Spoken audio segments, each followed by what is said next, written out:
the UK must not allow itself to be blackmailed by the EU over its Brexit settlement bill, the International Trade Secretary Liam Fox has said. Talks on the final settlement should begin as soon as possible because that's good for business, he added. EU negotiator Michel Barnier has said trade talks are still quite far away. Both he and UK Brexit Secretary David Davis made clear on Thursday that the size of the UK's Brexit divorce bill remained a sticking point in talks. The UK wants to begin trade talks and discuss the future relationship between Britain and the EU as soon as possible, saying it would benefit both sides. However, Brussels insists that discussions about the future relationship can only begin once sufficient progress has been made on the divorce bill, the amount the UK will pay to settle its liabilities when it leaves the EU, citizens' rights, and the border between Northern Ireland and the Irish Republic. Mr. Barnier said that at the current rate of progress, he was quite far from being able to recommend opening parallel talks on a future trade relationship. No figure has yet been put on the divorce payment, but European Commission President Jean-Claude Juncker has suggested it could come in at about €60 billion, £55 billion.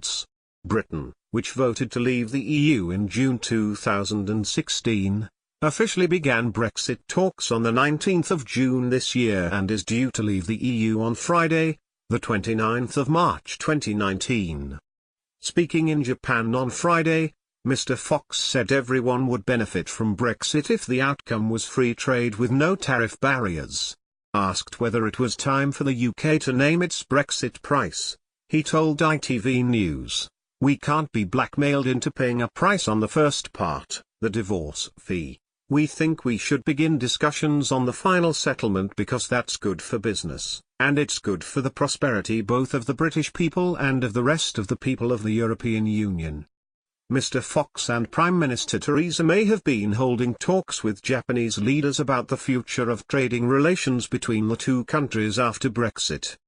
Speaking to the BBC at the end of the three-day visit, Mr. Fox said, "It's very clear that businesses, not just in Europe but investors in places like here in Japan, are getting impatient and want to see what that final shape of that Brexit arrangement is going to be." He said a willingness by the EU to negotiate on the future trading relationship now would unlock some of the tension. He added that it was a mistake for the EU to think a delay in talking about the economy and the trading arrangement would not potentially damage them too. In an article for CNN.com ahead of a speech in Washington, D.C. later, David Davis said he was hopeful that the two sides could start talking about a post-Brexit trade deal in the near future. But writing in the Daily Telegraph on Friday, Belgian MEP Guy Verhofstadt, who heads the European Parliament's Brexit group, said the EU has been fully transparent about its negotiating positions and mandates since day one. "This is not a ploy to derail talks, but an inevitable consequence of the Brexit decision," he said. Mr. Verhofstadt called on UK politicians to be more honest about the complexities of Brexit negotiations, asking them to recognise that other governments also have obligations to their own taxpayers. Labour MP Chuka Umunna, who works with the pro-EU Open Britain Pressure Group, said Mr. Fox's comments were sabre-rattling from a trade secretary who is twiddling his thumbs because he cannot do anything until the trade position of the UK has been resolved with the EU. Cabinet ministers like Liam Fox and Boris Johnson have been engaging in overblown rhetoric during the referendum campaign and ever since, he said. Until the government makes progress on the divorce settlement bill, there will be no progress on any kind of trade arrangement. The European Council is due to meet in October and will decide whether sufficient progress has been made on key Brexit discussions to allow negotiations to move on to trade and the UK's future relationship with the EU.